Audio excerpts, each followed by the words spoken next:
Hi, it's Richard here from Intelligent Advisor IT Consulting with another in our exceptionally long-running series about the example projects delivered with Oracle Policy Modeling. Now, this is the first time in maybe 12 months that we've been doing this, but recently, and I'm speaking to you in February 2026, Oracle Policy Modeling has had a couple of renewal of example projects. So some have gone and some have arrived. So we're going to talk first about today about one of the new arrivals, and that's called Discovery Call. Discovery Call is a very simple project, but it reveals a couple of interesting and useful items for anyone who's working with OPM who maybe hasn't been confronted with a project that expects to be interacting with Fusion Service or Fusion Sales, one of the Oracle Fusion CX suite. Let's dig into the project a little more. First of all, from the rules and the business management side, and then we'll talk a little bit about the CX Fusion. So the project itself, as you can see, has only one rule document, so that in itself should tell you enough that it's a very straightforward project. It's kind of one of those projects where, in a way, you're at the frontier of what people use Oracle Intelligent Advisor and Oracle Policy Modeling for, and what Oracle Policy Modeling sometimes becomes. Let me explain. There are a number of rules here. As you can see, most of them are table-based, and the tables are all about deciding scores based on the behavior of whoever we're talking to in this interview. So the interview is a discovery call. If you can imagine, you are a salesperson and you're selling something to a person and you're discovering their needs, hence discovery call. So if the customer is talking to other vendors, you can see where I put my cursor, well then the vendor gets a score of 0. If the customer is not talking to other vendors, we give them a score of 1. So you can see that we're trying to build up a numerical score which will help us understand where our potential customer is. Do they really want to talk to us? Do we really care about them? Are they busy buying from someone else? All those sort of things. So you can see in the second table as well, the moving to cloud score. If the customer says that they are accelerating growth, well, they score 3 points on our internal scale. This scale is all about qualifying a lead or qualifying an opportunity to make sure that the salespeople spend time on the right opportunities. It sounds very kind of dog eat dog, but that's just the way it is. If you are likely to spend with us, we'll spend more time talking to you. So the rules themselves have not got a great deal of shall we say, interest in terms of the complexity, and they would be very, very easy for us to modify. We could add new scores, we could add new reasoning behind the scores to build our own custom qualification schema. So we have a bunch of scores, and you'll notice at the very bottom, I'll zoom in so you can see it there. Oh, that's probably a little bit too much zoom. Let's go up and have a look. The total assessment score. This is in common with almost all of these scoring policy models, where the goal is to find a final score, which will be then used by the CX application or the doctor or the dentist or whatever it is to decide what to do. If you have a high score or a low score, this means something to the company. So in this case, it would be very easy for us to modify the scoring system and modify perhaps the calculation here, perhaps add an uplift. If we've added, for example, we could add an attribute and we could ask the customer, where are you? What country are you in? And if they're in a country that we do business, we could multiply the score by 2, or we could divide the score by 5 if we're in a country where we know we have a lot of competition. So the exact mechanism is very easy to comprehend and very easy to modify in the only Word document in the project. And we'll go to the data tab, and you can see that it is a very straightforward data model as well. There are no entities, it's just a thing, a single thing with a single customer, a single task, a single reason for moving to cloud. All of these, as you can see, have been classified as inputs. There are 3 intermediates. I showed you them all. This is how we calculate the vendor score in that table in Word, the moving to cloud score in another table, and the fund score in there as well. And we finally have our total assessment score. There is one other element here, which is, you can probably guess this, is there's going to be certain questions in real life that you don't want to ask unless the feeling is right. So this question, or rather this attribute called the budget question should be shown, is phrased very typically of what I'll call a visibility question. Is we're not going to show you this unless we are sure that it is pertinent. And if we go and have a look at this attribute, we can see that it is used by a question in the interview. So this little icon shows that it's present on a screen. And if we go over there, there is a question which says, when will the budget be available to use? And we will only show this question if we should. So this is how a attribute here in the data will drive whether a particular text box, or in this case a calendar, will be used to ask another question. So this is very, very typical of simple rule models where you have data that you collect, and not all data is collected all of the time. We don't collect that question unless it's worthwhile asking you. And we build a rule that says, show this question, or this should be shown if. Which brings me back to what I said at the beginning. This is kind of at the frontier. It's sort of a thing that you see quite a lot. Clearly, if we go back to the Data tab, you can see over here that it says global, as you'd expect, and then it has opportunity in brackets. This tells us that this is designed to integrate with an application that understands the concept of a business opportunity. And therefore, we're talking to an application, and that application has already got some data in it. It's got the name of the customer. It's got the probability of winning this opportunity. Opportunity, remember, is over here. The date, the timeline, we might call this the due date or the effective date. When do we think they're going to spend money? And when do you think the budget will be available? So we have some data which is mapped in from the application, and we're mapping it out again. So if we update the probability because we ask some questions and we think, oh my gosh, this is going to be really interesting, we could update something. So mapped in comes from the CX, mapped out goes back to the CX. When you have this kind of map in, map out, one of the commonest, shall we call, models is that essentially the interview in part is just a data gathering exercise. We're gathering data, and the questions tend to be fairly linear. Answer this, answer this, answer this, answer this, with a few visibility issues. But you've got to be careful when you're doing this because it could end up being just a big data gathering exercise, which is not fun for the person who's using the interview, and it's certainly not fun for the person who's on the end of the phone or who's in front of me. So this is a good example because it only asks a very few questions.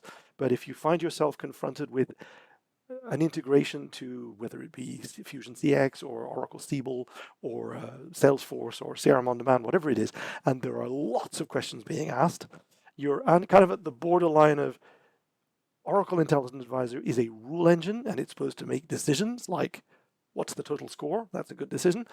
It's not really just a data gathering tool. So in this case, it's perfectly valid because we are using the data gathered to create a scoring system which will decide for us whether we should continue the conversation with this opportunity. But if you find yourself just scraping a load of data, you've got a lot of questions to ask. Should I be scraping the data in the first place? Am I allowed to? What's the decision I'm making because of this data? And if you can't answer the second one and say, well, there is no decision, well, frankly, then find another tool. Don't use a decision automation platform just to gather data. But that's another story. Going back to this interview, if I run the debugger, you'll see that, as you'd expect, in a modern application that is hooked up potentially to CX Fusion, it's running the Redwood theme of Oracle Policy Modeling, Oracle Intelligent Advisor interviews.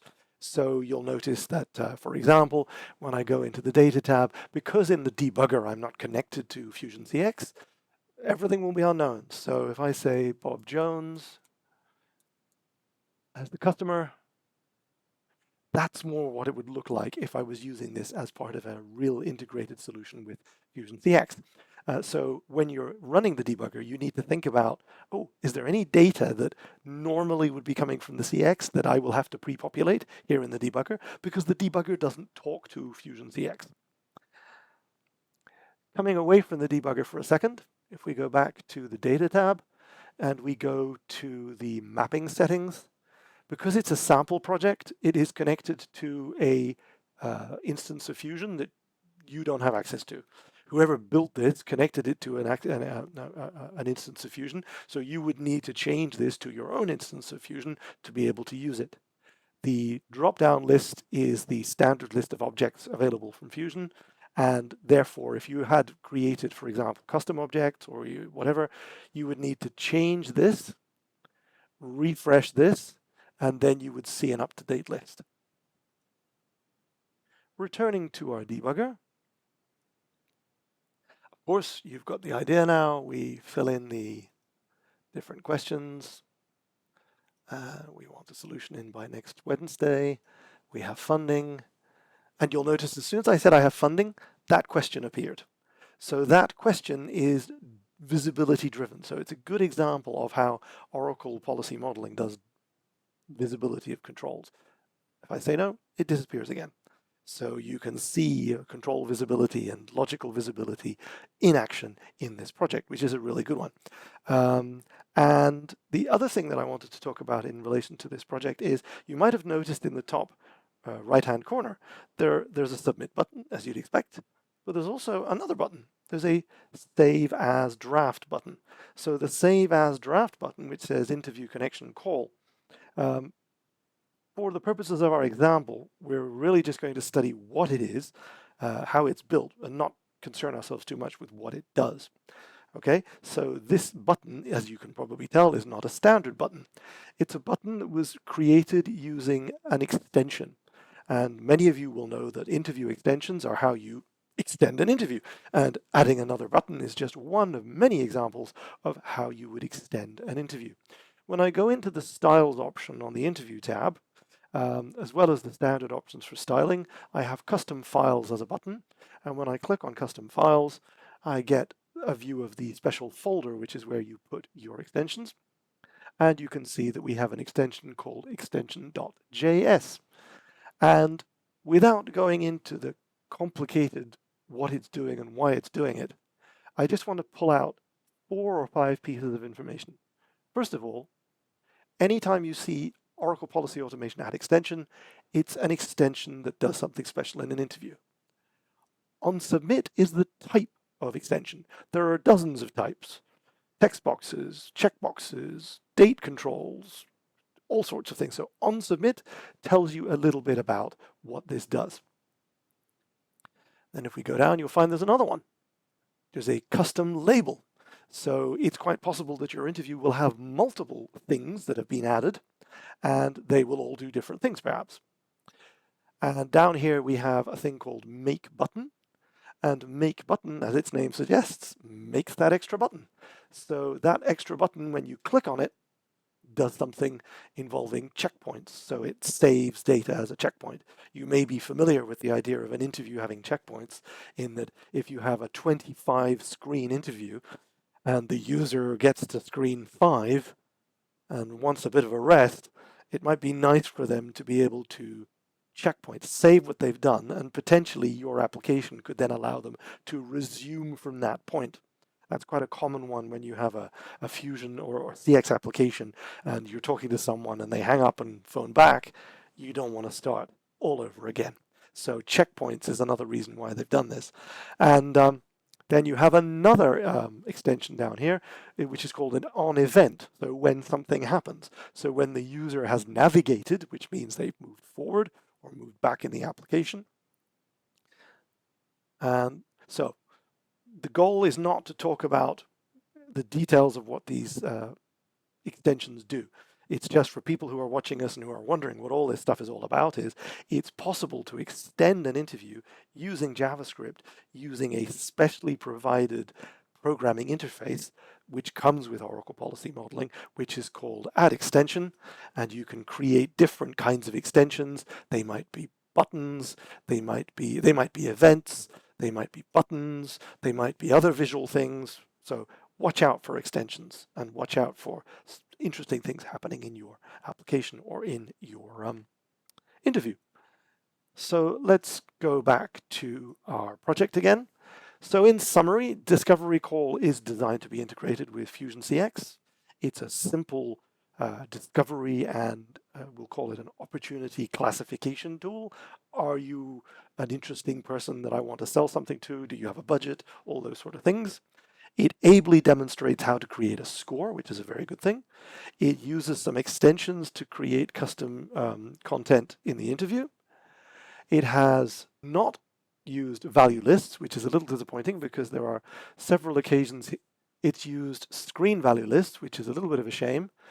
Personally, I would have preferred that these value lists, instead of being here, they would have been defined as value lists, because those of you who know me, we prefer value lists because they can be reused in different screens. So if this was a long interview with multiple screens and I wanted to do it more than once, I would use a value list. We'll forgive them because it's an example and because it's very short. There's very little test case content. In fact, there's no test case content. I would, in real life, of course, I'd expect to create some test cases to test that my scoring system worked properly and gave me the values that I was expecting. That's it. It's a great learning opportunity. Take advantage of it. I'll see you next time.